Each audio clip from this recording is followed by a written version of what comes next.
Hi, I'm Kaylin. Standing in my cramped apartment kitchen, I stared at the envelope like it might bite me. 3 years of silence, and now this. A letter with my father's familiar scrawl across the front. My roommate Danny glanced up from her coffee. You gonna open that or have a staring contest with it? It's from my dad, I said, my voice barely audible. Danny's spoon clattered against her mug. Whoa, ghost dad resurfaces? Thought he vanished after the whole. Yeah.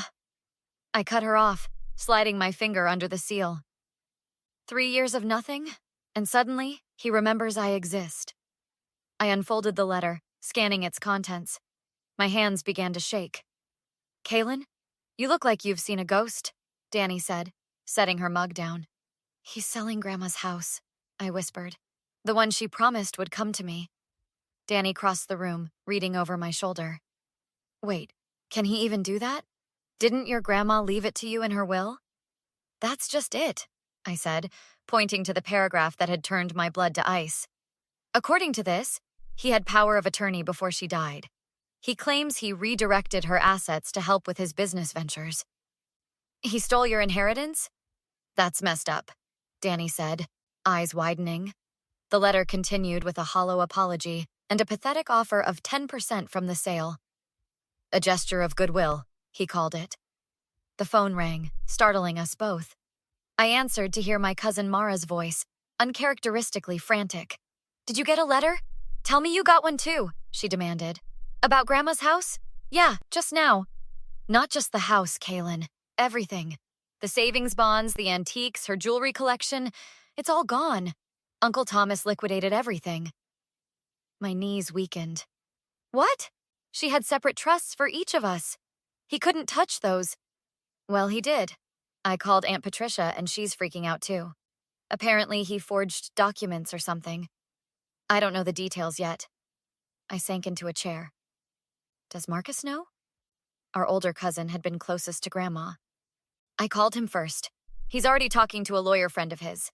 He wants us all to meet tonight at his place. I'll be there, I promised, hanging up. Danny watched me with concern. Your dad seriously stole from his own mother? And his kids? Apparently. I felt numb, then suddenly furious as another thought hit me. The timing makes sense now.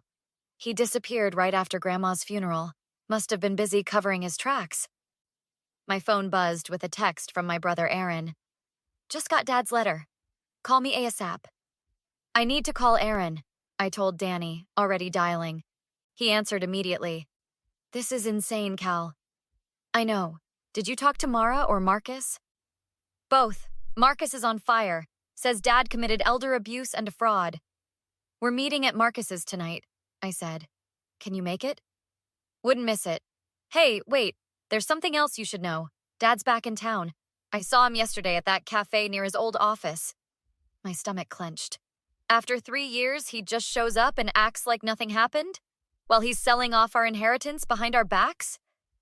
That's not all. Aaron's voice lowered. He wasn't alone. He was with Bradley Palmer. Grandma's financial advisor? The one who helped set up all our trusts? The very same. They looked pretty cozy for a professional meeting. I felt sick as the pieces started falling into place. I think we need to talk to Palmer too. Already planning on it, Aaron replied. See you tonight. As I hung up, Danny raised her eyebrows. So what's the plan? I stared at the letter, a cold determination settling over me. First, we get answers. Then we make sure my father regrets every dollar he stole. Marcus's downtown loft buzzed with tense energy as we all gathered that evening. My brother Aaron paced by the windows while Mara flipped anxiously through a folder of documents. Patricia, my father's sister, sat rigidly on the couch, her face drawn and pale. Marcus emerged from his home office, his lawyer friend Jordan following close behind. Thanks for coming, everyone, Marcus said, his normally cheerful voice somber. Jordan's been looking into what legal options we have. Before we get started, Jordan said, arranging papers on the coffee table, I need to understand exactly what happened. Who received what communications from Thomas? We all produced our letters. Nearly identical except for the insultingly different percentages he'd offered each of us. 15%? Aaron scoffed, looking at Mara's letter. I only got offered 8. He offered me 20, Patricia said quietly. Probably thought he could buy my silence. Jordan examined the letters carefully.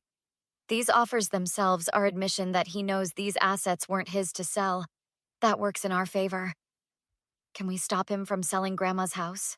I asked. That's the immediate concern, Jordan nodded. We can file for an emergency injunction, but I need to know more about how he got control in the first place. Patricia cleared her throat.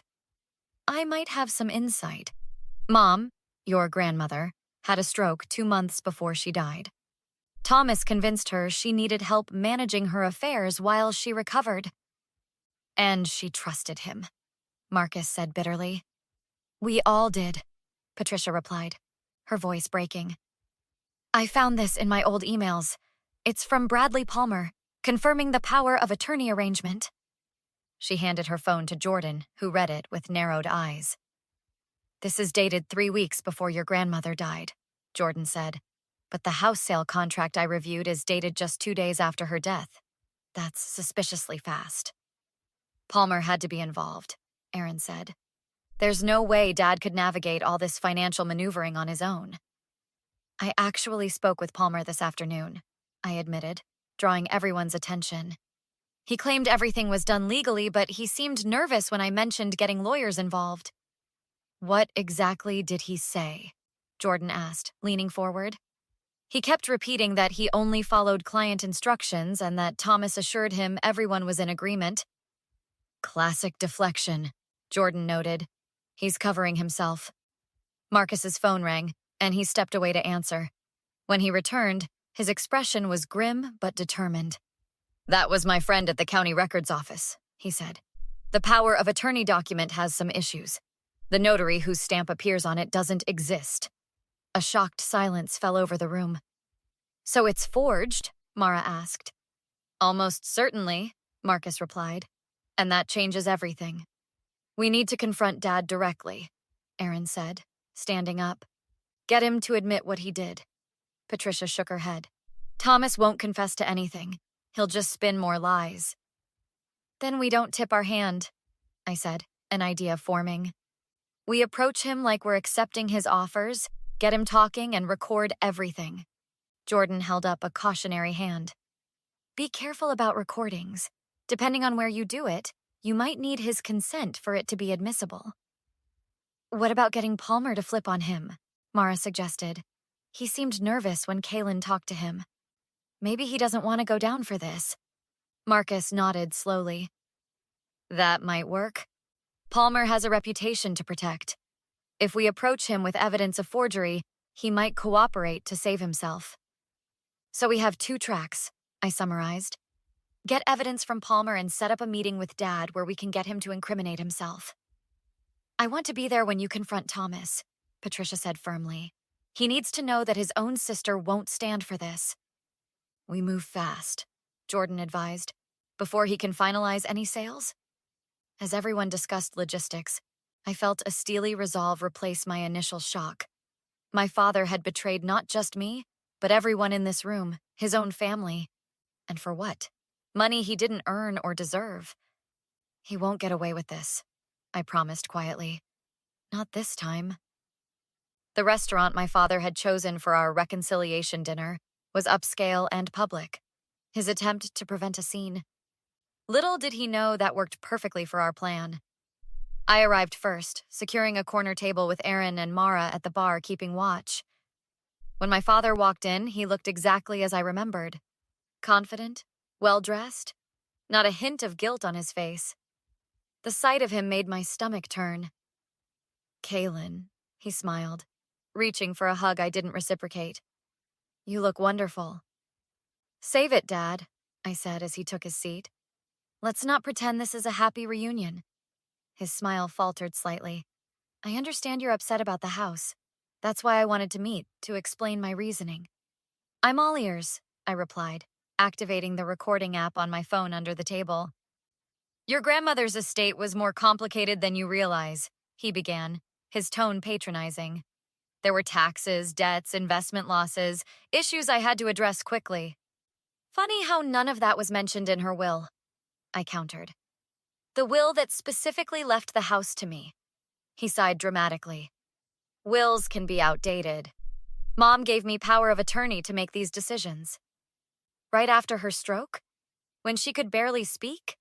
I challenged, keeping my voice level despite my rising anger.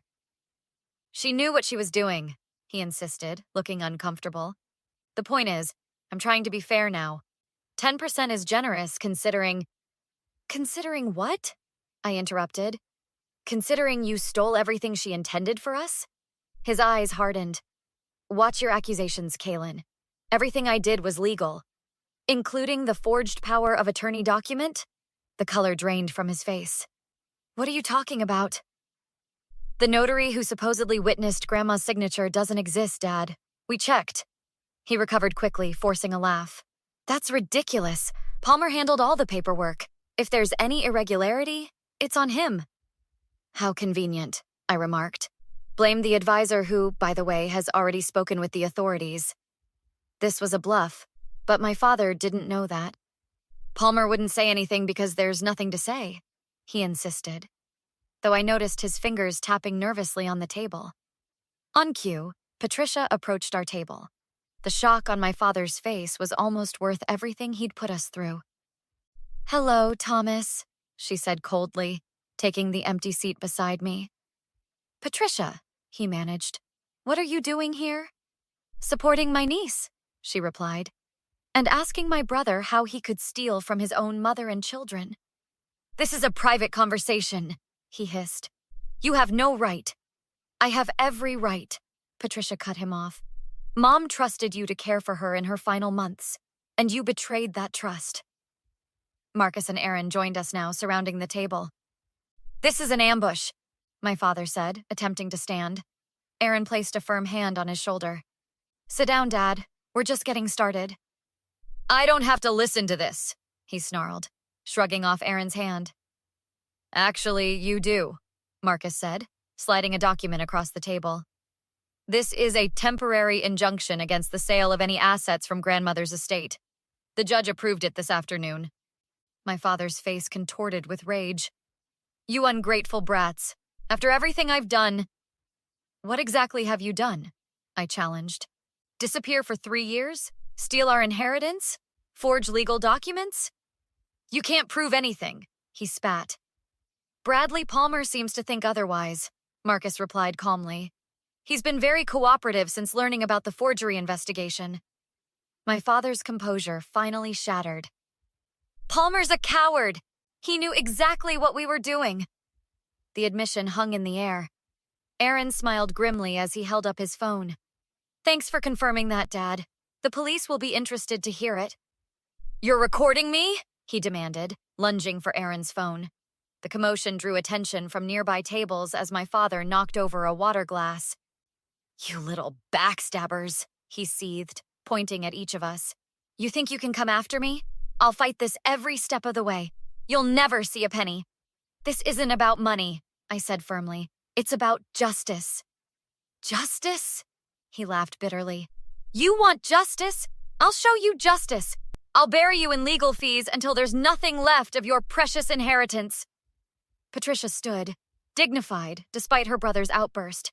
That's enough, Thomas. You've said more than enough. Stay out of this, Patricia, he warned. No, she replied simply. I've stayed out of your schemes for too long. My father grabbed his jacket, nearly knocking over his chair. This isn't over, he threatened, pointing directly at me. You'll regret this, Kaylin. All of you will. As he stormed toward the exit, the restaurant manager approached our table. Is everything all right here? Yes, I answered, watching my father's retreating figure. Everything is finally exactly as it should be. 3 months later, I unlocked the front door of my grandmother's house, now legally mine again. The court case had concluded swiftly once Palmer had testified against my father. Home sweet home, Aaron said, carrying in a box of family photos. Mara rushed in with her clipboard. The restoration crew finished upstairs. We can start moving furniture tomorrow. I still can't believe we won, I said, running my hand along the familiar banister.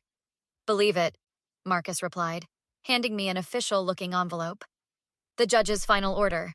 Dad's officially going to prison for 18 months, plus 5 years probation. And full financial restitution, Aaron added with satisfaction. My phone rang. Patricia calling. Hey, Aunt Patricia, we're at the house now. Wonderful. Mom would be so happy, she said. How are you holding up? Better than expected, I admitted. There's a weird sense of closure. That's good to hear, Patricia replied. Thomas called me this morning from detention, asking me to arrange a family reconciliation meeting. I tensed.